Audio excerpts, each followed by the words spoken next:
I'm skeptical about this, and I'm skeptical about it because I studied Latin American politics, and this has been done, as people have pointed out, hundreds if not thousands of times around the world, and it always ends badly because you promise, yeah, we're going to hand this over to a for-profit corporation. Don't worry, they're not going to cut services, they're not going to gouge you. Then they cut services and they gouge you. So these are universally the most unpopular programs that have been put through as parts of neoliberal reforms around the world. We're doing it all over the United States, and it's working badly. So somehow we're supposed to believe that it's going to go really well in Providence. But I have a more basic problem in addition to that, right? Or maybe not more basic, but an additional problem, which is just the math.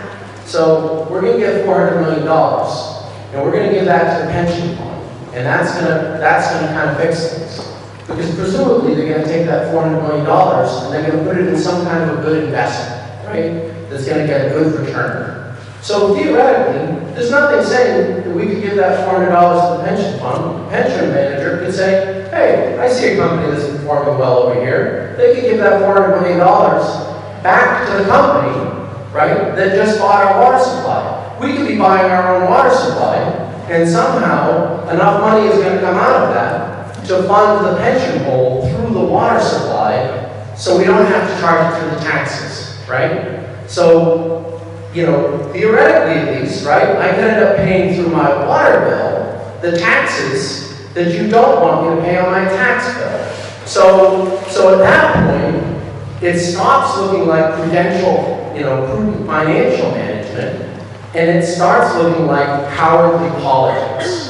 And, I don't want to be disrespectful to anybody. I voted for Mayor Lawrence when he first ran, and I worked on his campaign, as a matter of fact, and I applaud a lot of the work that he's done in the city, but I absolutely cannot get behind this, and this is just, in my mind, this is just an absolutely toxic policy to every place it has been attempted, as far as I know. So I find it hard to believe that this is going to be exception to the rule. So. Yeah, okay, so that's helpful. So there were just a few questions in there about how we would invest funds. I also just want to note, we added $400 million in there as an example because last time we gave this presentation, we did not give an example, and we got feedback from people who attended that it was very unclear. So I don't want to say that we are specifically seeking $400 million as a specific amount. We don't have a transaction before us. We don't have a vendor we're looking at working with for this partnership at this moment. So I just first want to acknowledge that that's just for illustration purposes. And the reason why we're here to have this conversation is because if we didn't have to have this conversation, we wouldn't. We wish we didn't have to have it. We've heard a lot of feedback, positive and negative, about this proposal. But again, it's a hard conversation, and that's why the mayor's asked us to come before you and have kind of the difficult conversation that we're having. So I just want to acknowledge that we're pretty early in the process, and that's why we're having this conversation now. In terms of how retirement funds are invested and managed, you mentioned that there's a potential that funding, or that the retirement funds could just be invested back in that company. I wanted to quickly hand it over to Larry to talk about how investment decisions are made, because it's not any one person who makes that decision. We actually have a board who manages the investments. Who bid for Providence Water? Thank you, Nicole. Good evening. My name is Larry Mancini, and I'm the city's finance director. In that role, by charter, I serve as ex officio on several of the city's boards and commissions, including the boards that take particular care of the city's investment opportunities. So the Board of Investment Commissioners is what's the board that has jurisdiction over investment of assets. The Board of Investment Commissioners uses an outside professional investment counsel. They've been with the city nearly 24 years, Wainwright Investment Counsel out of Boston, Massachusetts. The board has voted annually and sometimes regularly throughout the year on investment policies and strategies that have target and target weights. We have done an outstanding job in making sure that we are not involved in investments that are anti to social policy. We went through the carbon list of companies. We divested ourselves in that regard. We've taken social conscious to our investments. I'm certain that the board, under proper presentation, would make certain that that investment type of activities you mentioned would not happen. We would not be involved in something that would be conflicted to us. But furthermore, I also serve as the chairman of the city's retirement board.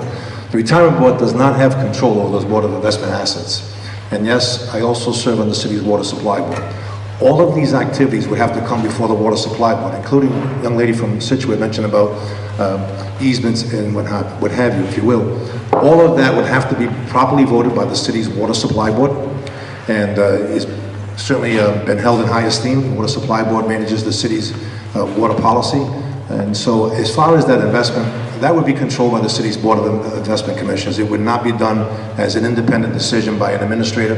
It would have to be put to a vote. It would have to fall within the city's investment target weights, and it would have to be in good public policy.